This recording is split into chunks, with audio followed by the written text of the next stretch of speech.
ನೀವು ಆಕ್ಟಿಂಗ್ ಫೀಲ್ಡ್ಗೆ ಬರಬೇಕು ಅಂದಾಗ ಈ ಚಾನ್ಸ್ ಸಿಕ್ಕಾಗ ಅಮ್ಮ ಕೊಟ್ಟ ಫಸ್ಟ್ ಸಜೆಷನ್ ಏನು ನಿಮಗೆ?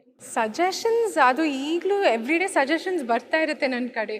ಬಟ್ ಫಸ್ಟ್ ಏನಂದರೆ ಅವರು ನೀನು ಪ್ಯಾಷನೇಟಾಗಿ ಮಾಡು, ನಿನಗೆ ಇದ್ರಲ್ಲಿ ರಿಯಲಿ ಇಂಟ್ರೆಸ್ಟ್ ಇದೆ, ಪ್ಯಾಷನೇಟಾಗಿ ಮಾಡಿದ್ರೇ ನೀನು ಸಕ್ಸಸ್ ಆಗ್ತೀಯ. ಅದ್ರ ಜೊತೆ ನೀನು ಪರ್ಫಾರ್ಮೆನ್ಸ್ ಮೇಲೆ ಜಾಸ್ತಿ ಕಾನ್ಸಂಟ್ರೇಟ್ ಮಾಡ್ಬೋದು. ಪ್ಯಾಷನ್ ಇಲ್ಲ ಅಂದರೆ ನೀನು ಬೋರ್ ಆಗಿಬಿಡ್ತೀಯ, ಇಗ್ನೋರ್ ಮಾಡ್ತೀಯ ಅಂತ, ತುಂಬ ಕೇರ್ಲೆಸ್ ಆಗಿ ತೊಗೊತೀಯ. ಸೊ ನೀನು ಆ ಪ್ಯಾಷನ್ ಸ್ಟ್ರಾಂಗ್ ಆಗಿ ಇಟ್ಕೊ ಅಂತ ಅವ್ರು ತುಂಬ ಎಂಕರೇಜ್ ಮಾಡಿದರು. ಅದ್ರ ಜೊತೆ ಅವರು ಅಂದರೆ ಸೀರಿಯಸ್ ಆಗಿ ತಗೋ, ಬಟ್ ಎಲ್ಲಿ ಲೈಟ್ ಹಾರ್ಟೆಡ್ ಆಗಿ ಎಂಜಾಯ್ ಮಾಡಬೇಕು ಅದು ಮಾಡು. ತುಂಬ ಸೀರಿಯಸ್ ಆಗಿ ತೊಗೊಂಡ್ಬಿಟ್ರೆ ನಿನ್ನ ಪರ್ಫಾರ್ಮೆನ್ಸ್ ಸ್ಟಿಫ್ ಆಗಿಬಿಡುತ್ತೆ.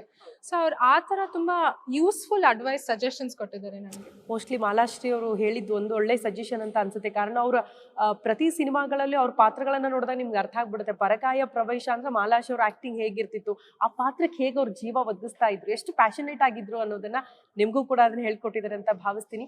ಕಾಟೇರ ಸಿನಿಮಾ ಯಾವಾಗ ಹೇಗೆ ನಿಮ್ಗೆ ಆಫರ್ ಬಂದಿದ್ದು, ಕಾಲ್ ಮುಖಾಂತರನ ಯಾರು ಅಪ್ರೋಚ್ ಮಾಡಿದ್ರು, ಹೇಗೆ ಬಂತು ನಿಮ್ಗೆ? ನನಗೆ ಆ್ಯಕ್ಚುಲಿ ನಾನು ಬಾಂಬೆಲಿ ಮತ್ತು ಬ್ಯಾಂಗ್ಳೂರಲ್ಲಿ ಕೂಡ ನಂದು ಟ್ರೈನಿಂಗ್ ಎಲ್ಲ ಫಿನಿಶ್ ಆದಮೇಲೆ ಮಾಮ್ ಅವ್ರು ಸುಮ್ಮನೆ ಅಂದರೆ ಕ್ಯಾಶುವಲ್ ಆಗಿ ರಾಕ್ಲೈನ್ ಸರ್ ಜೊತೆ ಮಾತಾಡ್ತಾಯಿದ್ರು. ನನ್ನ ಮಗಳು ಹಿಂಗೆ ರೆಡಿ ಆಗಿದ್ದಾಳೆ, ಅವ್ಳಿಗೆ ಇಂಡಸ್ಟ್ರಿಯಲ್ಲಿ ಬರೋಕ್ಕೆ ಇಂಟ್ರೆಸ್ಟ್ ಇದೆ ಅಂತ. ಯಾರಿಗೂ ಗೊತ್ತಿದ್ದಿಲ್ಲ ಅದು ಒಂದು ನಾನು ಬರ್ತಾಯಿದ್ದೀನಿ, ನನಗೆ ಇಂಟ್ರೆಸ್ಟ್ ಇದೆ ಅಂತ ಯಾರಿಗೂ ಗೊತ್ತಿಲ್ಲ.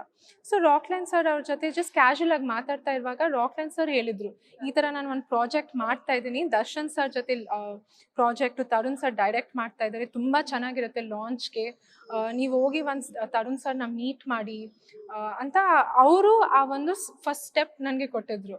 ಆ್ಯಂಡ್ ಅಮ್ಮ ಬಂದು ನನಗೆ ಸರ್ಪ್ರೈಸ್ ಕೊಟ್ಟರು, ಹಿಂಗೆ ಒಂದು ಲಾಂಚ್ ಆಫರ್ ಬಂದಿದೆ, ತರುಣ್ ಸರ್ನ ಹೋಗಿ ಮೀಟ್ ಮಾಡೋಣ ಅಂತ. ಸೊ ತರುಣ್ ಸರ್ ಮೀಟ್ ಮಾಡಾದ್ಮೇಲೆ ಅವ್ರಿಗೇನಂದರೆ ತುಂಬ ಇಂಪಾರ್ಟೆಂಟ್ ಕ್ಯಾರೆಕ್ಟರು, ಹೈ ಎಕ್ಸ್ಪೆಕ್ಟೇಷನ್ ಇರೋ ಫಿಲ್ಮು, ತುಂಬ ಸಬ್ಜೆಕ್ಟ್ ಓರಿಯೆಂಟೆಡ್, ಇಮೋಷ್ನಲ್ ಆಗಿರುತ್ತೆ, ಏನೋ ಸಿಂಪಲ್ ಆಗಿ ಏನೂ ಇಲ್ಲ ಇದರಲ್ಲಿ, ಹೀರೋಯಿನ್ ಕ್ಯಾರೆಕ್ಟರ್ ಸಿಂಪಲ್ ಆಗೇ ಇಲ್ಲ. ಸೊ ನೀನು ಒಂದು ಆಡಿಷನ್ ಮಾಡು, ಲುಕ್ ಟೆಸ್ಟ್ ಮಾಡೋಣ, ಕರೆಕ್ಟಾಗಿ ಸೂಟ್ ಆಗಿದ್ರೇ ನಾವು ಫಾರ್ವರ್ಡ್ ಹೋಗೋಣ ಅಂತ. ಸೊ ಅದಕ್ಕೆ ಆಡಿಷನ್ ಮಾಡಾದ್ಮೇಲೆ ಲುಕ್ ಟೆಸ್ಟ್ ಮಾಡಾದ್ಮೇಲೆ ಕನ್ಫರ್ಮ್ ಆಗಿ ಆಗ ಓಕೆ ನಾನು ಇದು ಮೂವಿ ಮಾಡ್ತಾ ಇದ್ದೀನಿ. ಆ್ಯಕ್ಚುಲಿ ಮೂರದ ದಿನ ನನಗೆ ಅನಿಸ್ತು ಓಕೆ ನಾನು ಆ್ಯಕ್ಚುಲಿ ಮೂವಿ ಮಾಡ್ತಾ ಇದ್ದೀನಿ, ರಿಯಲಿ ಆಗ್ತಾ ಇದೆ ಅಂತ. ಓಕೆ. ಸೊ